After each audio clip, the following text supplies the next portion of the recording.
Hello दोस्तों, good morning. तो बहुत कोहरा है आज और मैं दिखाऊं आपको, आप देख सकते हैं कुछ नज़र नहीं आ रहा है। नीचे देखिए, बहुत आज सबसे ज़्यादा कोहरा है। ये यहाँ की मॉर्निंग की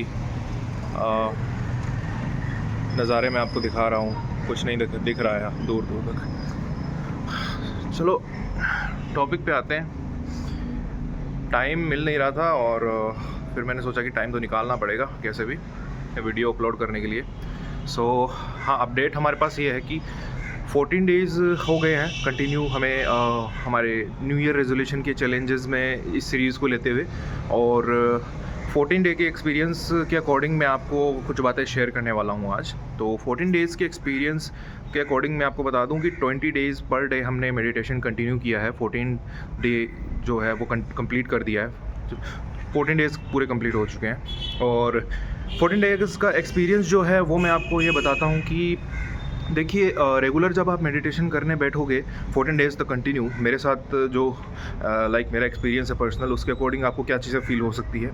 तो वो ये है कि आपका सबसे पहली चीज़ मैं आपको बताऊँगा, अगर पहले जब आप रेगुलर मेडिटेशंस नहीं करते थे और आपका फोकस नहीं लगता था, तो अब क्या है कि 14 डेज़ जब कंटिन्यू रेगुलर आप मेडिटेशन कर लोगे, अगर 20 मिनट भी बैठ रहे हो डेली मेडिटेशन में और ब्रीदिंग भी कर रहे हो साथ में, है ना, तो मेन मेडिटेशन के अंदर एक चीज़ आपको ध्यान रखनी होती है कि कम से कम एटलीस्ट आप ब्रीदिंग कर रहे हो, पूरी सांस अंदर तक ले रहे हो और उसको छोड़ रहे हो। 20 मिनट तक अगर कंटिन्यू ये चीज़ करते हुए फोकस कर रहे हो तभी मेडिटेशन हो रही है, वरना आंख बंद करके बैठने से मेडिटेशन नहीं हो रही है। ये चीज़ याद रखना। असर आपको तभी नज़र आएगा जब आप बैठ के पूरी सांस अंदर नाभि तक लेके जा रहे हो और उसको फिर छोड़ रहे हो।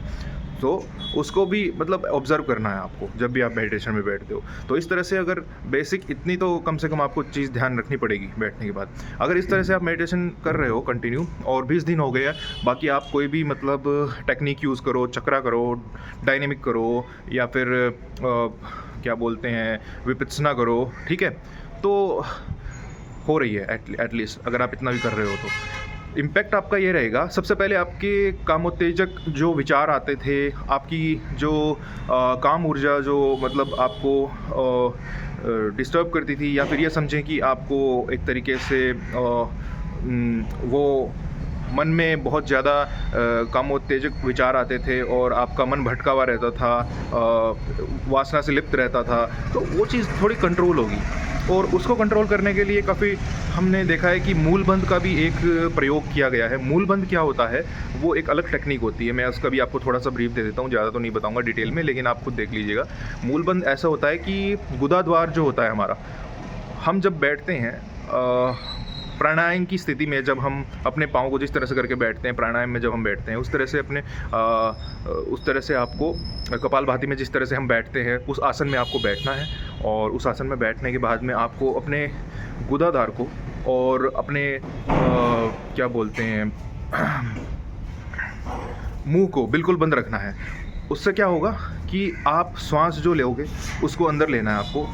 अपने ध्यान रखिएगा, फिर से मैं आपको बताता हूँ। गुदाद्वार को मतलब आपको इस तरह से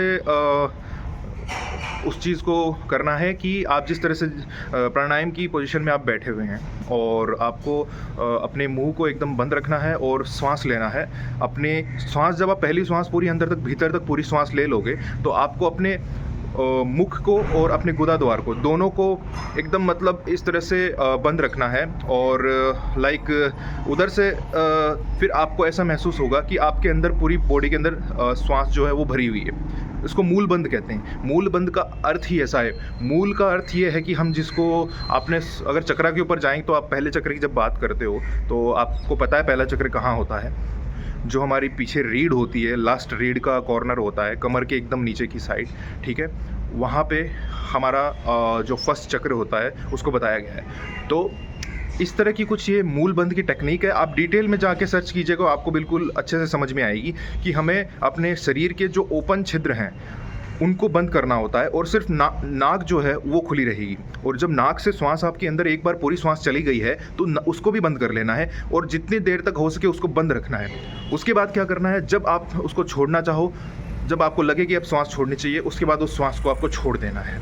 तो ये बार बार करना होता है। इससे क्या होता है, इस प्रक्रिया से भी आपके जो कामोत्तेजक विचार हैं, आपकी वासना से लिप्त विचार हैं, वो कम हो जाएंगे और आपका मन शांत रहेगा, भटकेगा नहीं, आपका मन करेगा नहीं कुछ भी मतलब एक्टिविटी करने का, और अंदर से आपको उस तरह की भावनाएं भी, मतलब जो है विचार भी है, वो भी नहीं आएंगे। तो ये चीज़ उससे कंट्रोल हो सकती है। हालांकि नॉर्मल मेडिटेशन में भी अगर आपके पहले के प्रयास रहे हों तो उससे भी आपको अपने आप ये विचार शांत हो जाएंगे। तो पहली चीज़ तो ये होती है, मैंने आपको बता दी। दूसरी चीज़ ये है कि आपकी नींद जो है वो थोड़ी कंट्रोल रहेगी। कहने का अर्थ ये है, आप अगर 4 घंटे सो रहे हो, 5 घंटे सो रहे हो, उसके बाद में आपने 20 मिनट की ये मेडिटेशन स्टार्ट कर रखी है और 14 दिन आपको गुजर गए हैं, तो हो सकता है कि आपकी नींद पे भी मतलब ये हो कि आप 4 घंटे में भी पूरा एकदम, 5 घंटे में भी एकदम ऐसा फील करोगे आपकी नींद पूरी है। पहले आप 6 घंटे 7 घंटे मिनिमम सोया करते थे, तब आपको लगता था कि आप एकदम फ्रेश लगता था, आपकी नींद पूरी हो चुकी है ऐसा लगता था। लेकिन अब आपको सिर्फ 4-5 घंटे की नींद में भी आपको ऐसा लगेगा कि आपकी नींद पूरी है। तो ये चीज़ आपको रहेगी। तीसरी चीज़ ये है कि आप जैसे कि चीज़ों को आपके दिमाग में ना, जो भी चीज़ें आपको याद रहती है, एक्टिवली आपका माइंड ऑफ स्टेट जो है ना, वो थोड़ी एक्टिव हो जाएगी। उससे ये रहेगा कि आपको सारी चीज़ें, आपका पूरे दिन का शेड्यूल आपको कहीं लिखने की ज़रूरत नहीं है। आपको अपने दिमाग में चीज़ें याद रहेगी कि हाँ, मेरे को ये करना है, मेरे को वो करना है, तो एकदम रिमाइंडर आपके दिमाग में पूरे दिन चलता रहेगा। तो इसका कहने का मतलब ये है कि मेंटल एक्टिविटी जो, मतलब आप कुछ समझ लीजिए, हमारा दिमाग जो है एक्टिव रहने का एक जो क्षमता होती है वो अच्छी हो जाएगी, वो सुधर जाएगी आपकी। तो 14 दिन के ये 2-3 चीज़ें मैंने आपको बताई हैं। 14 दिन कंटिन्यू आप मेडिटेशन करोगे तो आपको कुछ ऐसा लगेगा।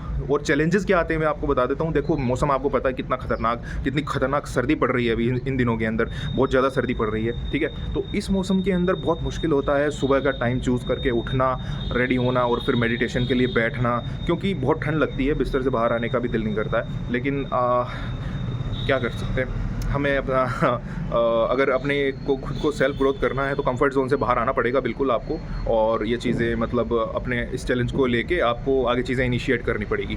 तो मेरे 14 डेज़ के एक्सपीरियंस के अकॉर्डिंग मैंने आपको बता दिया है कि ये कुछ चीज़ें हैं जो मेरे को अभी पिछले दिनों में महसूस हुई है, और बाकी हमारा चैलेंज जो है कंटिन्यू चल रहा है अभी भी।